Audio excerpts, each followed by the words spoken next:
আসসালামু আলাইকুম। আমি আফসানা মিমি তানিন। আজকে চলে আসলাম আপনাদের সামনে একটি ছোট্ট ভিডিও নিয়ে। তো হঠাৎ করে না বলে আমার খালাতো ভাই এবং খালাতো ভাইয়ের বউ চলে আসলো। ওরা হাঁটতে বের হয়েছিল। তো মাগরিব আজান দিয়েছে। চ আমার বাসায় ঢুকে পড়েছে যে আপুকে একটু দেখে যাই, তো হাসিনাকেও দেখে যাই।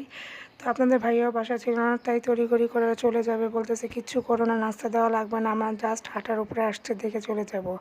তা বললে কি আর হয়? মেহমান যতই না বলুক, আমি তো যা আছে করে তা দেওয়ার চেষ্টা করব।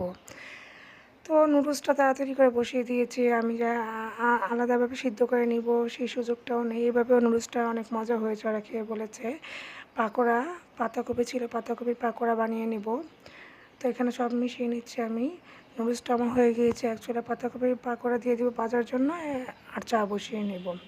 তো আপনাদের ভাইয়া চলে আসতেছে, ওকেও বলেছি, ওরা এসেছে। তো আপাতত এই নাস্তাগুলো দিয়ে দিলাম। তো নাস্তাগুলো দেখে বলতেছে এত কিছু করছো কেন আপু? তো বললাম যে খাও, ওদেরও সময় নেই, ওদের বাসায় কাজ আছে। তো এই জন্য এইগুলো নাস্তাগুলো খেতে খেতে আপনাদের ভাইয়া চলে আসলো। তো আনার দিলাম, সাথে আনারও দিয়েছি, কোকও দিয়েছি, এবং আপনাদের ভাইয়া মুগলাই নিয়ে আসছে, সেগুলো মুগলাইও দিয়েছি। তো মুগলাই দিয়ে করে বলতেছে আর পেটে জায়গা নেই আমাদের, আর দিও না। তো এইগুলো বললে কি হয়? তারপর জোর করে দিয়েছি, খেতে বলেছি। তো সব শেষে চা খাইয়েছি। চা না খেলে তো হয়ই না, আমাদের চাটা লাগবেই যতই নাস্তা বা ঠান্ডা খাই।